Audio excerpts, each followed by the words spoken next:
Amigos do Derby Todo Dia, hoje o nosso papo sobre futebol sul-americano é daqui, ó. Direto do estádio Doutor Adhemar de Barros, em Araçatuba, onde para mim tudo começou. Foi aqui onde descobri a minha primeira paixão pelo futebol, a Associação Esportiva Araçatuba.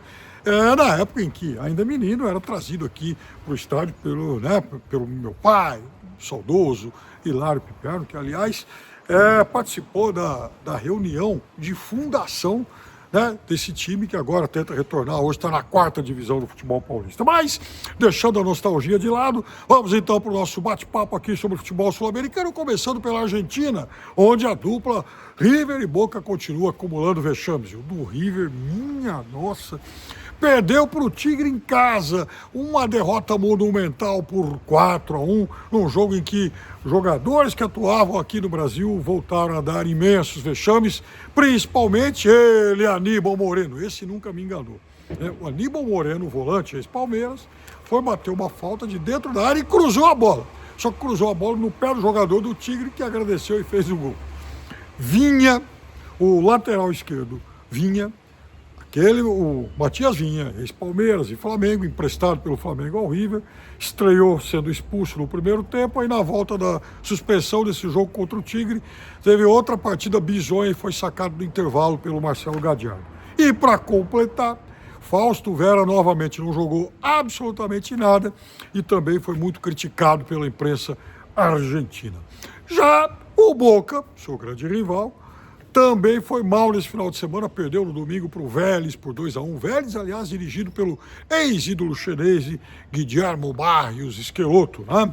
O Boca nesse jogo teve o retorno de Merentiel, enfim, um jogador que se recupera de lesão. E o clube deve anunciar, deve oficializar, deve anunciar talvez nesse começo de semana, a contratação do colombiano Cetré, jogador do Estudiantes, que esteve para ir para o Atlético Paranaense, foi reprovado nos exames médicos e agora, o que tudo indica, será reforço chinês. Mas o Boca, se quiser fazer uma Libertadores, vai precisar de muito mais. Por falar em Libertadores, os paraguaios que jogarão essa competição não tiveram lá uma grande rodada. O Cerro Porteño empatou fora de casa com o 2 de Maio. Esse time que está jogando a primeira fase da eliminatória da Libertadores, por sinal, o 2 de Maio, venceu em casa o Alianza Lima por 1-0 e agora vai ao Peru tentar segurar a vantagem. O Cerro Porteño não, esse já vai direto para a fase de grupos. Em outro jogo entre clubes paraguaios que estarão na competição, Libertad e Guarani fizeram uma partida bastante movimentada que empolgou os paraguaios e no final das contas, empate em 3-3, lembrando que o Libertad é o time dirigido por Tique Arce, ex-lateral de tantas glórias no Grêmio e também no Palmeiras. Saindo do Paraguai, subindo ao Equador, Deivinho estreou. Meu Deus do céu. Foi uma estreia muito mais de um personagem do que de um jogador de bola, né? Rolou no gramado, deu piruetas e tal, e chamou a atenção, né, por todos os detalhes cênicos, cômicos ou tragicômicos para algum. O fato é que ele, mais uma vez, foi notícia da imprensa do Equador e parece que ele está lá para isso, né? Para ser notícia. Que jogar bola que é bom, a gente não sabe se ele vai jogar. Descendo lá para o Chile, o O'Higgins, que será adversário do Bahia na segunda rodada das eliminatórias, venceu nesse final de semana uma equipe chamada La Serena por 1-0. Detalhe, o O'Higgins é de uma cidade chamada Rancagua, que fica mais ou menos a 1 hora de Santiago. Tem um estádio que inclusive foi uma das sedes da Copa do Mundo de 1962, mas é uma equipe bastante modesta.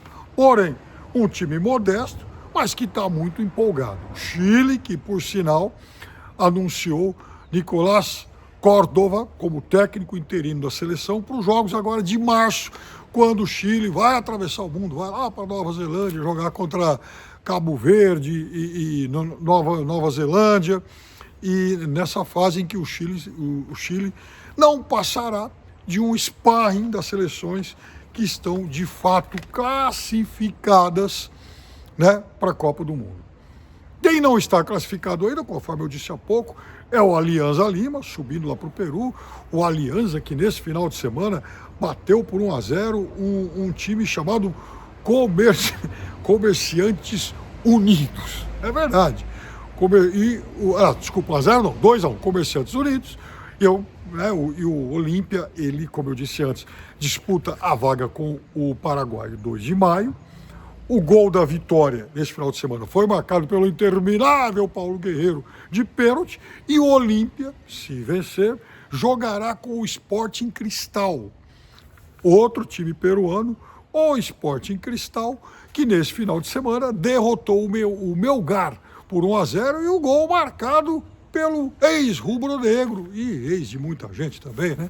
Felipe Viseu. Felipe Viseu, que inclusive jogou no Criciúma, que está anunciando Otero, que deixa o Nacional de Montevidéu. Aliás, o Nacional estreou com vitória no Campeonato Uruguaio nesse final de semana, e deixa sob muitas críticas. A passagem do jogador pelo futebol uruguaio é considerada um fiasco. E nesse acordo com o Criciúma, segundo a imprensa uruguaia, o Nacional de Montevidéu arcará com 75% dos gastos. Que coisa.